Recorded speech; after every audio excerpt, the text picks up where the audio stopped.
head over to your local Walmart and grab a few sprigs of greenery. I place the pool noodle next to the top of the planter and marked a line. Then I cut the pool noodle with a knife to the mark. After that, I place the pool noodle pieces along with some empty water bottles inside the planter to keep everything in the center and weighted down. Then I placed the sprigs of faux greenery inside the holes of the pool noodles and fluffed it all out.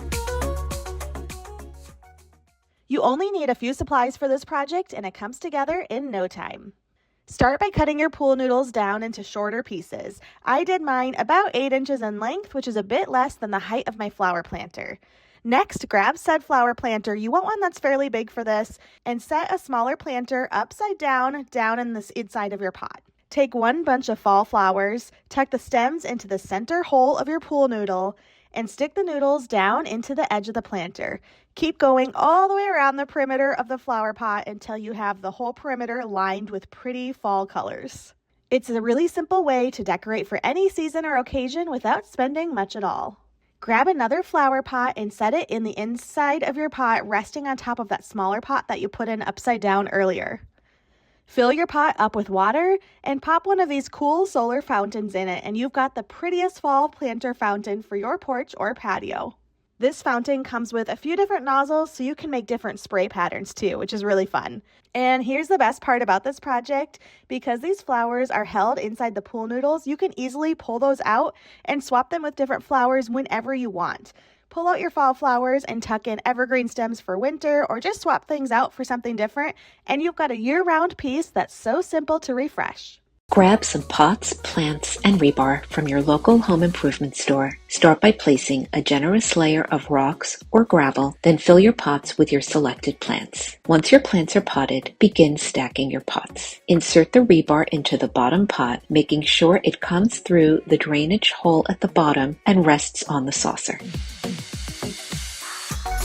I've got an area on the side of my house that is just ugly with an old hose. Take some handles and also the base for a planter, and I'm going to put these handles on the side. Go ahead and put both sides on and make sure you get them nice and tight, but we're going to flip it over because we need to drill some drain holes. Once we got these holes drilled, turn it back over and we're going to use some succulent potting soil, and then you can begin to go ahead and transplant your succulents over to this base. On the planter though, we need to drill a hole about halfway up, and that's how we're going to put the hose in. So we also want to put some drain holes in the bottom of this planter. Now the last thing we got to do is put some wood in there. That's going to hold this lid up. Once you got it, make sure you do 2 on each side. Make sure you also get that garden hose through.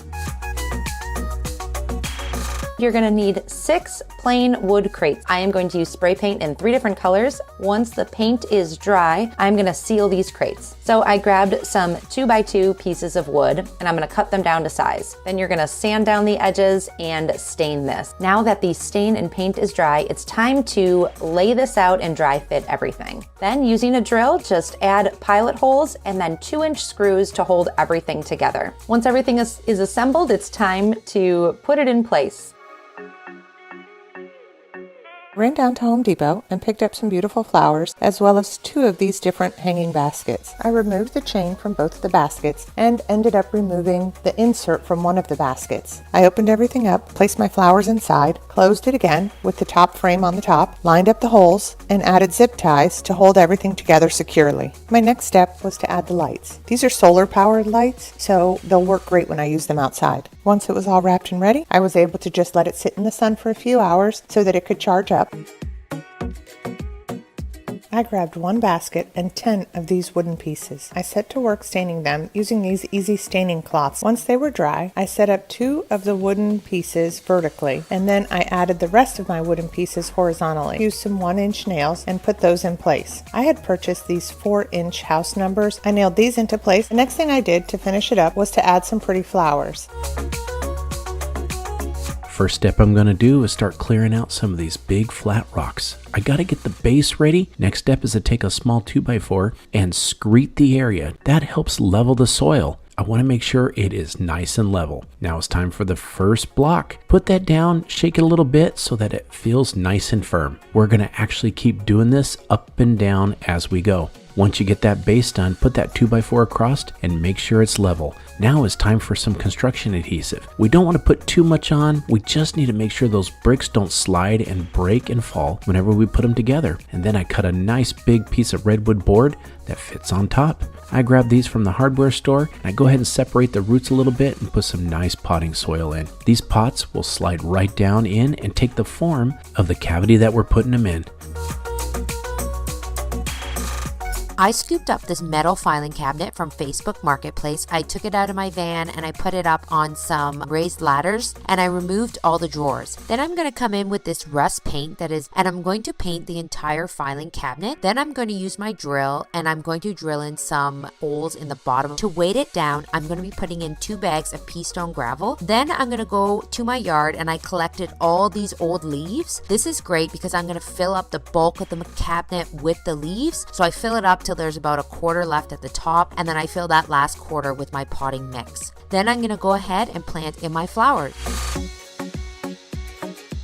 Grab tin cans and a napkin for this brilliant porch decor. I washed 3 tin cans from the recycling, removed the labels, and scuffed up the surface with a wire brush. I wiped clean with a cloth and spray painted the outside of each can with Rust-Oleum paint and primer white spray paint. While that was drying, I spray painted some metal chain black. I set that aside to dry. I used a small drill bit to drill 3 holes evenly spaced along the top edge of the tin can. I drilled holes in the same spots at the bottom edge and the same spots again at the very bottom of the tin can. Then I cut the napkins into smaller pieces and cut around the birds. I painted outdoor Mod Podge on the tin can, placed the napkin pieces on, and sealed it with more Mod Podge. I did this for all 3 tin cans, then used a nail to poke through the holes I drilled to make sure the glue didn't close them over. I let the cans dry. 24 hours is ideal.